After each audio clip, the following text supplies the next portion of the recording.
तपाईँको हजुरबाले ल बेलुका बास बस्न आएँ अनि बिहान उनले मुख धोए ल मेरो आँखा हेरिदिनु पऱ्यो भने अघि ज्वाइँ भने कि मामा भने कि होइन आँखा हेरिदिनु पऱ्यो भने अनि आँखामा उनले सरस्वती लेखे सरस्वती लेखेर 12 राति लेखे 12 राति लेखेपछि टर्च लिएर यहाँ चढाएँ सरस्वतीले चढाएँ गइदिएँ अनि त्यहाँदेखि आएको मान्छेलाई ल बाबु यो 12 अङ्कमा जुन मन लाग्छ उही मैले चामल झिकेर टक्क ढोगेर राख उहाँहरू लाएँ अनि लाएपछि उनीहरू अब कहाँ राख्यो उसले कुन अङ्कमा राख्यो है त अनि त्यसको किलो पढेर अनि त्यहाँ तेरो बेटा यो बिरामीलाई भनेर भन्थे अनि त्यहाँ ल अब बिरामी उता टाढा आइ चिकित्सै भएर आएपछि ल तिम्रो बिरामी गइसक्यो मरिसक्यो जानु भएर पठाउँथे ओछ्याङबाट आँखा ल्याएर आउँदाखेरि चाहिँ के भएको एउटा भन्नु त पदरबाट हालेर अब त्यही रमणी बुढो हेर रमणी बुढो भनेको अहिलेको कसको बाउ आजको बाउ छैन मुरलीको कोठीहरूको बाउ कोठीको हजुरबाउ कोठीको हजुरबाउ कोठीको हजुरबाउ त्यसको नाम के अरे रमणी रमणी आँखा लिएर आयो आँखा लिएर बिहान उठेर आँखा लिएर आयो होइन त त्यसले आँखा लिएर आयो मिरमिरमा आइदियो अनि ए मामा उठ्नु तिम्रो आँखा हेरिदिनु पऱ्यो अहिले साह्रै भएर आयो हजुरबाले हेरिदियो हेरेपछि फुट चामलको चामल चराले खान्छ भयो त्यता हुर्याइदियो त चामल पटालिया चामल अनि किन हुर्यायो हजुरबा चामल त्यो चामल राख्नु होइन बाबु के हो त मामा बिरामीलाई के होला बिरामी सित्तियो जानुहोस् मरिसक्यो भन्ने त 30,000 पारीबाट घर लगायो कोटी बाहिर ठाउँमा त्यो चाहिँ आफैले सोचेर हो आफैले देखियो रमणी भन्ने बुढो रमणी बुढी मर्या रमणीले लिएर आएको आँखा लिएर आयो लिएर आएको त्यति जान्ने थिए उनीहरू जहाँको मान्छे पनि जाँड आयो नि मेरो हजुरबाले बाख्रो काट्नुपर्छ कि झाँक्री लाउनु पर्छ कि बिसाउने रिसाउने यति यति झाँक्री लाइहरूलाई यति लाइसम्म बिसाउँछ भने नि मरि चाहिँ रहेछ भने तैँले खर्च नगर है मान्छे उठ्दैन भन्ने अनि हजुरबाको बिहान उठ्ने बित्तिकै के काम हुन्थ्यो बा हजुरबा मलाई पहिला सुरुमा उठेपछि के गर्थे उठ्थे उनले पाठ गर्थे मुखको पाठ गर्थे 2 दिन हप्ते पाठ गरेपछि अनि ठाउँ खान्थे अनि बस्थे अनि जाँदा त्यसो घाँसमा खोज्थे बसेपछिहरूलाई हाल्थे अनि नुहाउँथे नुहाएर आएर मलाई 1 घन्टा 1.5 घन्टा त्यो किताब पढ्थे पढ्थे लुगाल्ने बत्ती गाल्ने गर्दै लाँदाखेरि भाडा नगरी भात खानुहुन्थ्यो भाडा दिए चाँडोमा अनि तपाईँहरूले यो भात खाने बेलामा चाहिँ प्रशस्त खानेकुरा पाइन्थ्यो बिहान बेलुका ढुक्क खाइन्छ अनि यो सिस्नु खाइयो फिलिङ्गे खाइयो खोले खाइयो अनि त्यो 40वटा गाई पाल्दाखेरि 20वटा दुध हुँदा नि पेट भएर दही खान पाइएन पाइन्छ बा भन्ने चाहिँ कस्तो भयो यो दुध चाहिँ कहाँ जान्थ्यो 20वटा गाईको एक महिना दिन 20 महिना चाहिँ दिन्थ्यो नि भा त्यो कोही यति दिन्थ्यो कोही यति दिन्थ्यो ल्याउँथे खन्याउँथे 4वटा लैना भैँसी र 3टा बजारमा 7वटा रुँदाखेरि पनि 20 महिना दुध तताउन सकेनन् दुध पहिले थोरै पहिलो कुरो दुध थोरै हो नि धेरै वस्तु पालेर धेरै आउने भने घाँस पनि छैन केही पनि छैन के हुने पिठो पनि छैन सबैले अनि त्यो गाईको कान्छेवाले कि कहिले गोठाड त्यो घरमा दुध बिहान बेलुकै ल्याउनु पर्ने भने त्यो सिस्टम के हो त्यो भन्नु त अलिकति एउटाले बुझाउँदैन कान्छेवा दुधको त्यो के अरे खोटो खाएर गोठा बसे अब उहाँ त किनभने गोठा लगाएपछि गाई निकै कान्छेले त के भयो नि 5-6 महिना दुध त आउँथ्यो नि चरुवा गाईको त पिठो दिन्थ्यो थोरै भएपछि पिठो दिएपछि नि आउँथ्यो कि घर ल्याउँथे घर ल्याउँदाखेरि दसैँमा चाहिँ पेटभरि भात खान नपाएको अनि रोटी खाएर गएको अनि दही नपुगेर मही खाएको भन्ने छ नि त्यो चाहिँ के हो घिउ बनाउनु पर्छ अरे घिउ चाहिँ केलाई पहिले चारमा घिउ बनाउन सक्ने होइन चारमा त्यो जानेवारमा होइन यसो घिउ भुटुन सुटुन जाउलो साउलो त्यस्तो खान्थ्यो होला नि त जाउलो खानु भाइ त्यत्रो हुँदाखेरि श्राद्ध दुध पुर्याउन सकेन भने चाहिँ उसले 20 महिना दुध तताउँदाखेरिमा पनि जानेवारमा अनि चाहिँ तेल दिने होइन बिहान बेलुका भुटुन हाल्ने हो त्यो भुटुनलाई ठिक के अरे दसैँको टिका दिन अष्टमी दिन पेटभरि भात खान पाइन्थ्यो अष्टमीको दिन बिहान आधा सुरेमा आधा मान्छे सुरेर दिन्थ्यो छिटो खा नपुगी रोटी खा बेलुका यस्तै अब खसी काट्ने मान्छे छैन केही के गो काट्ने मान्छे छैन बल्ल रोएर कहिले घाम अस्ताउँदा काट्थेँ किन? अनि 18 दिन हेर छाँगा घाम बुझा पनि काटेको छ हेर बेलुका अनि अँध्यारो छलीका रागा बालेर फुलपाल गरेर ल्याउँथेँ अनि ल्याएर बत्ती नभएपछि छलीको राईवाली छेउबाट देखाउने अनि तेरो आन्द्रा मुनि त्यसरी धुन्थ्यो अनि ल्याएर पकाउँथ्यो तातो लाग्थ्यो अनि भुरो मैले त्यो छालाई तान्दाखेरि आँखामा पिरो भयो उछिटिएर यस्तो छोड्यो छाला चाम्रो थियो होला छाला चाल्दा पाक्यो होइन पाके मासु त त्यो ठुलो कुरो हो नि मासु खानु पाउने नि ठुलो हो नि है अनि त्यहाँबाट त्यसरी खाइन्थ्यो अनि भोलिपल्ट नवमीको दिन भात बिहान खाएपछि अनि बेलुकादेखि ढिँडो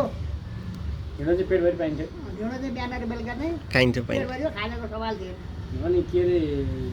सिस्नुको खोले कति खाइयो सिक्ना खोले त त्यहाँ आमैसँग कुम्री धेरै पिउन त खाइएन बा बरु फर्टी जाउलो साउलो गरे जाउलो साउलो चाहिँ खाइएन तपाईँ अलिक चलाख हुनुहुन्थ्यो अरे नि पहिल्यैदेखि होला म त चलाएकै आखानादेखि आमै पनि सक्खर चोरेर खानुहुन्थ्यो भर्खर अरे नि आमै मरिबरी रेले त कति हुन्छ तपाईँलाई साथीको कोही न कोही आमै त यी बुझेल जाने भर्याङको छेउमा बस्ने खुट्टे भर्याङ खुट्टी भने त्यो एउटै काठको एउटै गाडीको खुट्टे भर्याङ बुझेलमा राख्ने यसो गरी हल्लाएर कोही आउला भएर यसरी बस्ने चामल पनि उहीँ राख्ने हो उतै बस्ने आमै यसो हेरेँ हल्लाएर नि सुरु बिराला सडक आमासँग त्यताबाट गएर त्यहाँ उक्लेर गएर तिनजना प्रखरमा लाने बाबु हात हातलाई चाहिँ उता मुजी हात पनि लाग्छ जाग्रामा राखेको प्रखर बाबु पहिले यो पाउलेको यो जम्मै लाप्रामा आउँथ्यो बारे आउँथ्यो अनि त्यहाँबाट माइलाले चोर्यो चोर्यो भनिदियो उनीहरू तब तब अरूले भन्ने अरूले भन्यो कुरा लागेको चोरो लागेको मैले बुझेलबाटै हाम फाल्यो मुनिबाट हेर तलै तलै खुट्टा केही भएन केही नै हुन्छ बल त्यो बेला त अनि त्यहाँ तिनै अहिले चाट्ने बाबु लिन जान्छ तपाईँ उनीहरू खाने नि उनीहरू अनि तपाईँले पल्लाएर हाम्रो तल्लाएर कुप्री आमाले पनि खुवाउनु हुन्थ्यो नि सक्खर नरिवल चामल हो माइलाले ल्याएर खुवाउँथ्यो हुनुहुन्थ्यो होइन नभनौँ अहिले आमैलाई त्यो बिहान दिइरहन्थे गोठा बसेर यस्तो कहिले आमालाई आमा खेलेर ल्याएर दियो आमालाई आमालाई अहिले बच्चे आमालाई बच्चा त्यो चामल चाहिँ आमाले के गर्छ पकाएर खान्थे काँचै के को भने लाने पाहुना आउने पाहुना आउँदा भरेर दिने जानलाई पकाउँदा भरेर दिने चामल होइन अहिले भएको आमैले चाहिँ के गर्थ्यो त्यो त्यो आमाले गोठेर लगेर खाने कि कस्तो दुःख आफै पकाएर खाने आफू गोठा थिए नि कागेर आमै त गोठा थिए अनि हजुरबाले र हजुरआमाले दुइटैले खाए खायो खाइहाल्यो होइन काकाले र काकीले खाए त्यही त्यही त त। काका र काकीले गोठामा बसेर खाए गोठा बसेर खाए। चामलको औषध हाल्यो अनि भात बनाएर खाए खायो। कालो ल्याइस भन्दा दिया घरमा चाहिँ चोर ल्याएको पशु भएर चोरले आफ्नै घरमा चाहिँ छने थियो त्यो घरमा चोरे हाल्छ झिकेर ल्या भनौँ न होइन चोर ल्या भन्थे अन्त आखानादेखि आमेको माइतीजीको साउकोट हो ढकालहरू सरकारले अनि त्यो बुढीले यसरी हानेको गर्दाखेरि त्यो बुढी ठिकै थियो कि धेरै नै बुढी भइसक्यो बुढी भइसक्यो नि आँखा चाहिँ पहिलेबाट बन्ने हो 16 वर्ष पहिलेबाट 16 वर्ष बन्नुभयो पछि भनेपछि पछि बन्नु बुढो हो भयो अनि ठिलवाला र कान्छवाले चाहिँ त्यो बुढीले के भन्थे गाली के भन्थे गाली गर्ने पलातीहरू भन्थ्यो नि बुढीले त आमै माया गर्थ्यो नाति नाति तपाईँलाई चाहिँ चोर्न जाँदा के नि भने उनीहरूले चाहिँ किन गाली गरेको गाडिया जग्गा मात्रै हो त्यहाँ जान्छ भनेर अनि तपाईँ टिमलाई मिलेर आमेको यसो गरेर लौरो यसरी हात पुछाएर च्याप समातेर लिएर गएको आमै रुवाबासी चल्दैन अनि थाहा भइहाल्यो नि त्यस्तो त्यतिखेर रुवाबासी चलेपछि ए पुड्की मलाई माऱ्यो भनेर कराइहाल्थ्यो नि आङ्ना आएर अनि झगडा पनि आउँथ्यो होला ढकाल त किन आउने पुड्की भने साकोरालाई दिएको थियो कि छोरी केटी छोरी ए साकोरालाई अनि साउडाले दिएपछि साउडा बाउलाई दियो कि अनि त्यहाँबाट त्यो अर्की बुढी आउँथ्यो फुलिया बुढी आउँथ्यो मेरो आमालाई के गरेको भन्ने आउँथ्यो लट्ठी लिएर खरखोला बाटो झरेर खरखोला बाटो झरेर यो एउटा मान्छे थियो अनि त्यो बुढी आएपछि तपाईँ भाग्नुहुन्थ्यो हामी किन भन्नु नि खाएपछि त हिँडी गरी यो हात चाहिँ जाँदा खायो खायो भनेपछि तपाईँको यो हात ठिलबाको कान्छाको जिब्रा अहिले नि होला त्यो ठुलो बाटो छ भने सखर चाहिँ कस्तो हुन्छ उबाल्नु कि लेते बर्खा लेते भइहाल्छ पनि नत्र प्रकार त दिने होइन भाइ कुहाएर फ्याँक्ने हो 6 पाती 7 पाती सकर उनी जानलाई दिने होइन अनि त्यो सर छोरी ल्याइदिने घरै पेल्ने छोरी ल्याइदिने अब उयो अनि नरिवल चाहिँ कतिको हुन्थ्यो नरिवल हुन्थ्यो 10-12 गट्टा हुन्थ्यो 10-12 गट्टा त्यो खाने हो नि त्यो कुहारै ढ्याङ्दिने पछि त्यो राहे चाहिन्छ भने राहे खाँदैन खाने कुही किन लाग्यो त्यही चामल चाहिँ कति बाहिर दिन्थ्यो चामल के हुनु भयो 8 बाई धान कुट्यो 4 बाई चामल हुन्थ्यो अनि पाहुना आउँथ्यो तिनी एकमा धान भयो कति हुनु मैले छोड्दैन अब 8 भरेर पैसा धान कुट्ने 4 पैसा चामल हो 4 पैसा चामलको चाहिँ 832 मन हो 32 मा दिनको एक मन पकाउँदा 1 महिना घर 1 महिना गयो अनि पाहुना आउँथ्यो 1 महिना पुग्छ यो आउँदैन आनी 1 महिना 10 जना पाहुनाको 10 जना पाहुनाले खान्छ पाहुनाले मात्रै भात पाहुनालाई भातको के खानु भयो पाहुनाले 1 महिना धान पकायो पाहुना अझ 1 महिना पकाउने पाहुना 1 महिना पकायो भात यति हाल्यो अलि सुरु गरेर जान्छु त्यो के खाइन्छ नि बाख्रा पठाएको बाटा चाहिँ हामी पुऱ्याउने खाने भन्थे पुऱ्याउनु ल्याउनु भन्थे बुढी भएर जान्थे दुध र पुऱ्याउने खाएर हलुवा हलुवा तिम्रो भन्नु हुनुहुन्थ्यो पुऱ्याउनु भन्नु अनि के अरे पाहुना धेरै आउने चाहिँ किन होला है पहिला आइहाल्दैन छोरी बेटी यताउति इष्टमित्र धेरै मान्ने के पहिला इष्टमित्र धेरै मान्ने चाह गर्ने अब अहिले त्यस्तो छैन अब बसोला नि आउँथे कुमारीका नि आउँथे डाँडाउका नि आउँथे महेश खोला रुपेखेती रुपेखेतीमा आउँथे कुमारीका न्युपानी डाँडागाउँका पुर्सानी उनीहरूको चेलीबेटी अब डाँडागाउँको चेली हाम्रो कसले बिहे गरे डाँडागाउँको चेली कसले बिहे गरे एउटा लाटा बुढाले एउटा मधिसेले मधि भने कुन मधेस गरेर आएर नारायण बाउले छोरा र नारायण गरे होइन भने डाँडाउकै नारायण बाउ छ नि हाम्रो चेली बिहे गरे पुर्सानीलाई दिए हाम्रो छोरी बेटी पुर्सानीले दिए अनि एउटा राता गरेकी भन्नेले अनि एउटा फेरि टु मरेर कुन चाहिँ लगेर दियो 4 बजी डाँडामा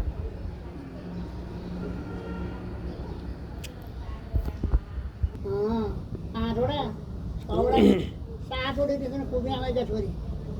हलाउने आमाकी छोरी 7वटी छोरा छोरा त 2टा को ऊ त कालिया हजुरबाउ मेरो हजुरबाउ काले हजुरबाउ र तपाईँको हजुरबाउ एउटा उनीहरू एउटै लाग्छ काले तपाईँको हजुरबाबाट निस्किया तपाईँको बा अनि तारवीको माइलो अनि हाम्रो नमी काका बा 3 भाइ तपाईँको हजुरबाबाट निस्किया कालेबाट निस्कियो त्यही काले एउटा बाउ पनि एउटा जोडा निस्किया थियो एउटा मरियाले अगाडि नै मरियाले लाटो दिएर बोली नआउने बोली नआउने उसको बाबुको नाम भैरी भने कालिया बाउ काले बाबुको नाम भैरी हजुरबाबुको नाम शोभनाथ तपाईँको हजुरबाबुको नाम तारानाथ अनि तारानाथको बाको नाम रविदत्त हामी रविदत्तसम्म जान्छौँ नि रविदत्त अहिले श्राद्ध गर्दा त नाम अहिले नै भन्छन् नि रविदत्त गरिरहेकै छन् अहिले ल सबभन्दा पहिला रविदत्तको छोरा कति रविदत्तको छोरा एउटा त्यो छोराको नाम सोमनाथ तारानाथको छोरा कति भाइ तारानाथको छोरा कति भाइ तारानाथको छोराको सोमेर तारानाथ हो नि सोमेर रविदत्त छोरो तारानाथ र सोमे 2 भाइ के अरे सोमीको छोरा कति सोमीको यो सोमे छोरा एउटा सोमे छोरा त्यही काले र अर्को त लाटो भयो लाटो अब तारनाथको तपाईँको 3टा त्यस पछाडि हामी आयो टाढा त होइन रहेछौँ नि त कहाँ हुन्छ त तारनाथको 3टामा तारवीको र तल्लाएर अनि होइन तारनाथकोमा भइहाल्यो अनि छोरा चाडमा रहेछन् चाड होइन चाडै हुन् छोरा चाडा रहेछन् चाडामा त्यो धनुराज भन्ने वायु आमा दुधले किजेर मर्यो अरे सुत्केरी हो ठुलो भएको 2-3 महिना ठुला हेर्नु राति सुत्या बेला के होला के भाइ र मर्यो अरे अनि त्यहाँ त्यो धनुराज भाइ भन्ने मेरो नाउँ धनुराज हो अनि माइलोको नाउँ पऱ्यो भएर धनुनाथ नाउँ मेरो धनुनाथ हो नरको नाम अब अहिले चाहिँ टिकाराम नायर टिकाराम राख्यो भने त्यसमा चलाइराख्यो हो दिनु पर्यो यताउति पर्यो भनेदेखि हाम्रो खरेको कुरो यो आयो होइन अनि यो हरबोटे र उखाडे एक होइन नैहरे र सिनेर एक सिनेर केरा त होइन नि